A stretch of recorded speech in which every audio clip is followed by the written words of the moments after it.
Името на легендарниот музичар Владко Стефановски не може а да не се стави во контекст на Леп и сол. Повеќе од 40 години кариера, денеска прв пат во студиото на Репортер. Владко, добар ден. Добар ден. Како што најавив, повеќе од 40 години кариера и нешто што е последно, односно она што се најавува е концертот кој што ќе го имате пред Стинг на градскиот стадион на 2 јуни. Како се чувствувате? Дали, и после 40 години кариера, чувствувате мала трема што ќе свирите пред него? Не чувствувам трема од тоа што ќе свирам пред него. Чувствувам само возбуда и одговорност. Поголема возбуда и одговорност да спремам нешто што ќе биде адекватно за стадионска публика. Некои песни се за стадион, некои не се. Некои песни се интимни, можеби се за во клуб, некои... И конечно, тоа е вежбање, ја кога се спремам за големи ивенти, поише правам фитнес некаков, фитнес ментален, духовен, дисциплински фитнес, значи се обидам кондиционо да се спремам за такво нешто. А инаку трема одамна сум раскрстил јас со тие, со треми, со... Почна? Неодамна имав концерт во Загреб со Загребска филхармонија, препун Лисински, скапа карта, па немав некоја трема. Се свиреше Тоа моја доаѓа музика. со годините, значи. Па со искуството? искуството, да. Човек учи како да се справи со таа количина на стрес. Мене најголемиот стрес ми е кога морам да обавам 3 работи во исто време. Тоа ми прави огромен стрес. Ако ја распоредам вниманието, енергијата и силата, ако ја распоредам правилно, тогаш нема потреба од стрес. Дали ги почнавте пробите? Заради тоа што најавивте дека со вас сега свири и вашиот син, дека имате ново трио. Како изгледаат тие ваши проби? Дали е секогаш се гладко или постои некое несогласување, музичко несогласување помеѓу вас? Моите проби, ја не верувам во радикални некакви резови, решенија и во брзи резултати. Јас оставам работите со повторување да ги освајаме и да ги научиме. Не можеш со сила на некој да му даеш знаење, можеш полека да вежбаш некои дисциплини. Не можеш преку ноќ сега да станам, сега цела ноќ ќе вежбам и утрената ќе станам генијалец. Не. Тоа е нешто што се прави со години. Ја дури и моите песни не ги силувам. Сега имам, да речеме, 10 идеи за нови песни. Ја не ги силувам сега цела ноќ да ја работам за утрената да искочи хит. Не. Ги просвирувам од време на време, па ги оставам на страна, па ќе ги освирам, па ќе ги оставам на страна, се додека не изферментираат доволно за да се роди некаква песна или снимка. Тоа исто важи и за бенд. Не можеш на сила да ги навежбаш во 10 часа да бидеш ти гениален. Не може тоа. Со син ми свириме подолго време. Ние веќе 5-6 години свириме така во студио заедно. Ја ништо не му кажувам него, само му давам, да речеме, задачки. Вчера вечер, да речеме, му давав задачи, брзо прешалтување од ритам во ритам. Тоа значи, не ја довршувам песната. Ќе почнеме една песна, ќе му речем, ај сега доста ова, ај сега ова. И тоа се добри ментални вежби, да речем. Како се снаоѓа во таква ситуација? Добре. За своите 18 години мислам дека е одличен. И басистот, да не го заборавам, имаме едно, како да кажем, откровение, Иван Кукич, еден млад музичар од Струмица, кој е навистина фасцинантен, ќе го чуете. На Ленче Кукич син на Горан и на Ленче. И на Ленче Кукич син. И стварно е многу компетентен и многу добар и многу талентиран. Не само за бас, свири шестожичен бас, ама добро свири и тапани, свири клавиатури, снима, има своје студио, се занимава со продукција, така да доста млад, а веќе доста зрел музичар. Вие вашата кариера не ја почнавте како гитарист, туку како тапанар. Дали е вистина дека љубовта кон гитарата всушност ја имате заради вашиот брат Горан, кој што ви донел албумот Beatles и дека тоа ве поттикнало, односно ве навело да свирите гитара? Големо влијание имаше брат ми Горан врз мене, огромно. Неговиот избор на музика за среќа беше многу добар. Во право време донесе некои прави плочи кај нас дома. Огромно е влијанието негово врз мене. Ја бев дете, а и како дете ги упивав тие музиката од 60-тите и 70-тите години. и бев фасциниран. А инаку, не е точно дека тој напротив, тој ми ја криеше гитарата. Ја му сметав со тие мои први почетоци, му сметав. Он беше книжки човек, учеше и читаше и Да, вас двајци ве нарекуваат гениалците од Тафталидж, едниот во областа на литературата, книжевноста, другиот во областа на музиката. Да не претеруваме. Голем автор е Горан. За жал, мислам дека прерано си отиде. Голем автор е он. Огромен. Мислам дека како ќе поминува време, неговото значење само ќе расте. Затоа што не се раѓаат такви писатели секој ден.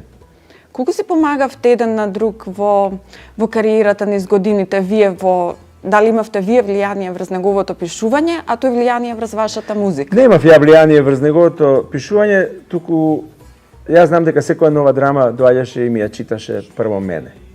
Значи ќе дојде, ќе седнеме на фотелја и ќе ми ја прочита од А до Ш целата драма и јас ќе му кажам што мислам и али углавном бев одушевен од тоа што го слушав. Инаку он морам да признам дека малку ми завидуваше на мојата професија. Затоа што викаше, јас пишувам на еден јазик, кој, за да го разберат други луѓе, треба да се преведува. А вика, ти свириш нешто што не мора да се преведува. Музиката е по-универзален јазик и по-лесно доаѓа до подалеку фрла. По-лесно доаѓа до некои дестинации далечни. И на некој начин ми завидуваше на таа слобода што ја нуди музиката и таа моја слободна професија, да кажам. Тој беше и професор, и беше оптеретен и со студенти, постојано беше оптеретен до задниот час. Он предаваше тамо во Кентербери, беше оптеретен со многу студенти и многу... Тоа е голем притисок. Да, од друга страна, вие имате слободата на патување. А ја не сум професор, не сум бил никогаш вработен од 8 до 3 до 4, никогаш не сум бил во работен однос. Тоа е една од работите на кои сум горд, да. Како беше вашето детство? Која, да речеме, дали имате некоја посебна случка на која што се сеќавате и која што им раскажувате и ви на вашите деца? Па тоа да е една случка би било добро, ама имаше милион случки. Не знам од кај да почнам. Јас ќе напишам книга за тоа еден ден. Детството беше, како да кажам, живеевме во едно друго време, едно мирно, спокојно време. Имавме многу време за мечтаење, за фантазирање, имавме многу време. Попладнињата летни траеа бескрајно. Бескрајно. Времето кога моите родители имаа попладневна дремка, тоа време беше бесконечно. И ја можев да се занимавам со некои тивки активности, не да свирам гласно, ама можев да мечтам за тоа што би сакал еден ден да го работам или да... Мислам дека тоа беше време пред дигитално време. Значи, сега нашите соништа некој друг ги сонува, а ние ги добиваме веќе одсонувани на нашите телефони. Тоа ни ја ускратува нашата потреба за мечтање. Еден гитарист, Ричи Блекмур, има фантастично нешто изјавено. Го прашале што е разликата меѓу гитаристите од вашето време и гитаристите од ова време. А овој одговара, ние, вика, во наше време гледавме низ прозор. Тоа е разлика. Сега никој не гледа низ прозор више. Сите гледаат во својот прозор, во Windows-от, што име во джеб. Да, сега тоа гледање не е мечтаење. А ти за да бидеш креативен во било што, да си сликар, песник, писател, ти мораш да имаш време на фантазирање. Јас ја намерно на сила си го давам тоа време. Еве, пред некој ден си купив нов грамофон, си пуштам плочи, некои ново купени, некои стари од колекцијата. Колкава колекција на плочи имате? Прилично голема. Што купувате најмногу? Еве вака ќе ви кажам, ја собирав плочи, купував и од општа култура, за да видам што снимил некој бенд, а купував и тие што ми беа многу драги бендови и изведувачи. Значи имам, ако ги наредите една до друга, имам околу 2,5 метра плочи. Само плочи, винили, а имам дискови кој знае колку. Од времето на кога имавте свој бенд во средно училиште, па сега до оваа соло кариера. Каков беше музичкиот пат на Владко Стефановски? Тоа во две реченици не можам да го Имаме време. Да го кажам. Ма каков беше? Беше од тие први гимназиски бендови. Сте свиреле на игранки? Да, Ѓорѓи Димитров, да. Гимназијата Ѓорѓи Димитров, па и по некои други гимназии свиревме, и по некои основни школи, па и некои полуматурски забави. Бевте тогаш многу популарен заради тоа што, нели, бевте во бенд. Дали повеќе? Ма не знам, ма бевме популарни во однос на вашите нели соученици. Вие сте во бенд, во нашата гимназија бевме популарни. Во нашето мало. Јас ја свирев својата матурска забава. Јас свирев на мојата матурска забава. Ја нема време да играм валцер. Ја морав да свирам со бенд, со групата Брег. Јас си се дотерав за матура, си ја поканив партнерката, си дојдов таму и си се фатив за гитара. Па не ја оставив сама, за среќа беше атрактивна девојка и имаше околу нејзе партнери. Ама и се фатив за гитара и си ја одсвирев цела матурска. Ете, тоа беше, мислам, мојот пат беше, ја учев од постари од себе и тој пат беше доста, не можам да кажам само со калдерма или со кал, или со прашина, или со асфалт, од се имаше по нешто, имаше и тешки моменти, мислам, напорни моменти, подрумчиња влажни, имаше, како да ви кажам, имаше простори кои не беа адекватни за настапи, со слаба струја и со прашина по патосот, а имаше и гламурозни настапи на open air и стадиони, се што мислам доживеавме во овие. Наистина можам многу да раскажувам на таа тема. Мислам, сум сретнал многу интересни луѓе, интересни бендови, сум бил на интересни места, кај што никогаш да не била музика, не би отишол никогаш. Како би го опишале времето на Лепи Сол? Заради тоа што во тоа време ве смета за можеби најголемиот југословенски рок бенд. Не бевме најголеми, ама бевме најдобри. Најголеми беа Биело дугме. Ама ние бевме најдобри. Најдобро свиревме. Зошто се распаднавте? Па тоа се после 20 години да имаш бенд. Па тоа е таков луксус, затоа што се случуваат, растат луѓето, созреваат, прават фамилии. Па тоа исто можете Пол Маккартни го прашате зашто се растурија Битлси. Никогаш нема точен одговор на таа. Ако ги прашате другите членови од тој бенд, ќе ви кажат различно од мене. А можеби ќе ви кажат нешто и слично на мене. Ама се заморија односите, се заморивме еден од друг. Сепак пред 12 на години вие пак се собравте, пак излеговте на сцената и настапивте како Лепи Сол. Која беше разликата во периодот кога нели бевте активни и сега кога се собравте наменски за да ги одржите тие? Добра беше таа турнеја. Имавте ли иста енергија помеѓу вас? Иста можеби не, ама енергијата е фиксирана и енергијата е фиксирана. Таа само ја разбудивме, знаеш, како еден дух што спие и кој ќе се собереш заедно, повторно проработува истата енергија. Тоа е бендовската енергија е нешто, еден феномен за кој може многу да се зборува. Проработува бендовскиот дух и доколку го имаш бенд. Кој ќе ја снема тој дух, тогаш немаш бенд. И боле да не го трошиш, мислам, има и лоши примери кај што се троши името, а внатре нема таа енергија. Има и лоши примери на ревайвали и на реюниони на бендови. Мислам, дури има и бендови кои се актуелни, па не ги бива. А каква беше енергијата пак што ја добивавте од публиката кога излеговте повторно заедно како Лепи Сол? Огромна, да. Публиката памти. Имаше Лепи Сол, имаше бројни фанови насекаде. Дали се во контакт со останатите членови на бендот, значи приватно? Најчесто Гаро го гледам. Другите помалку. Во времето на Лепи Сол, потоа и со вашата кариера, освоивте бројни награди, одржавте многу концерти. Дали по 40 и нешто години кариера имате некои неостварени музички соништа? Јас сум од оние што идат go with the flow. Ја немам некои амбиции, кој знае какви. И дори се почесто одбивам некакви понуди отколку што ги прифаќам. А жалите за нешто во кариерата? За ништо. Не можам да жалам за ништо.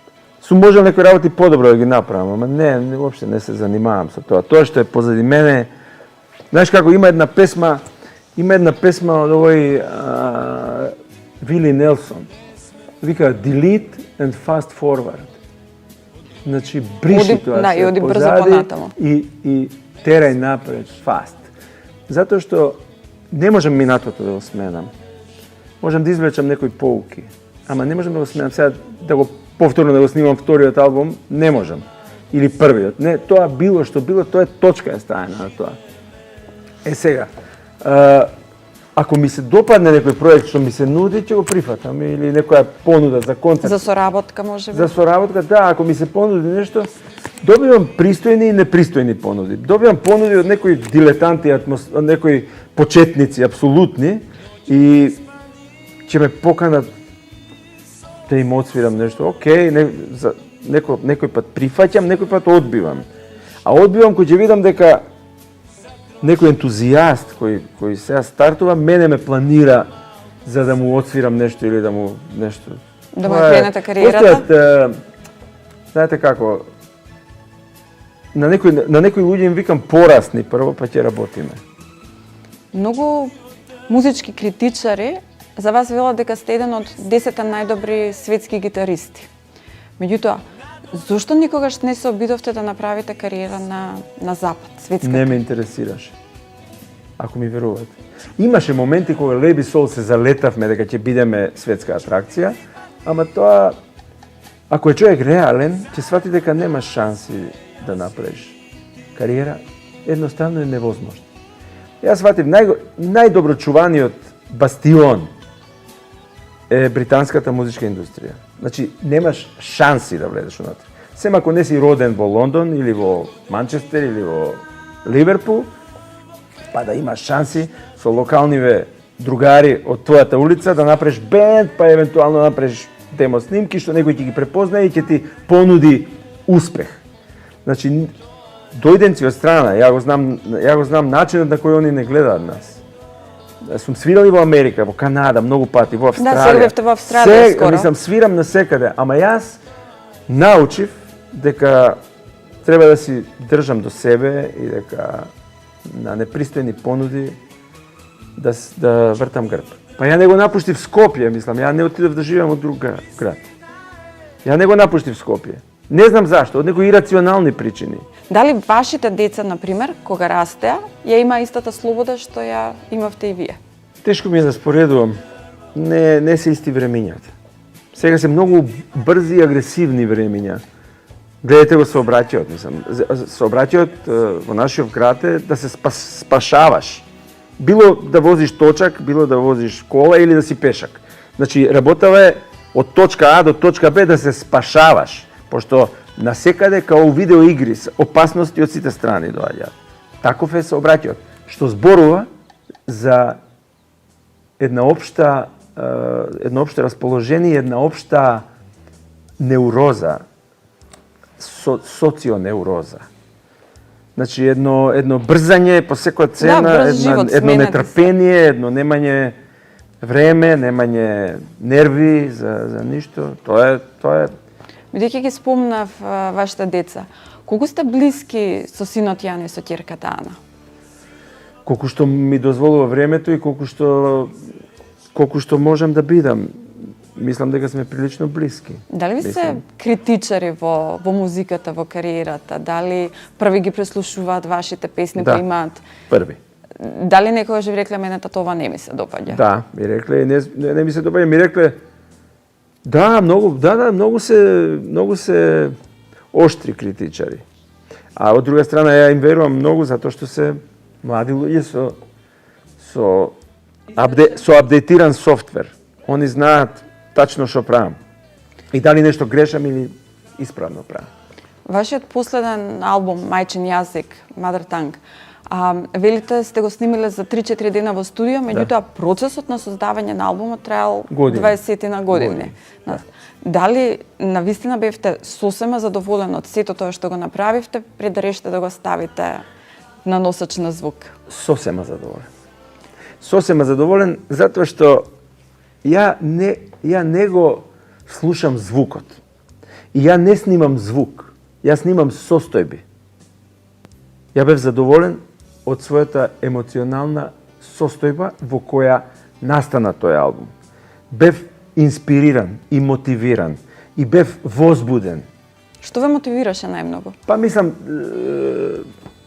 И низ ме годините мотивираше што ве животот мотивира? кој го живеев и сите собитија тешки случувања кои ми се случува во тој период.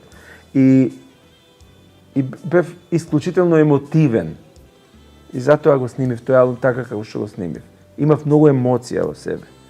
На почетокот на интервјуто рековте дека веќе имате некои десетина песни, дека почнувате да повише. работите, дека се фокусирате сега на нова музика. Колку долго ќе чекаме пред нешто ново да излезе од Владко Стефановски? Нема да чекате многу, затоа што планирам до нова година да снимам 2 албума. Едниот би требало да биде со Мирослав Тадич, акустичен албум, продолжување на тоа наше Приказната што Крушево имавте, експириенс. А другиот би требало да биде електричен албум, значи со мои песми, songwriting. Ќе биде Јан вклучен на... Да, Јан ќе биде, да сме живи и здрави, Јан ќе биде тој што ќе ги отсвири бубњевите. Сигурно.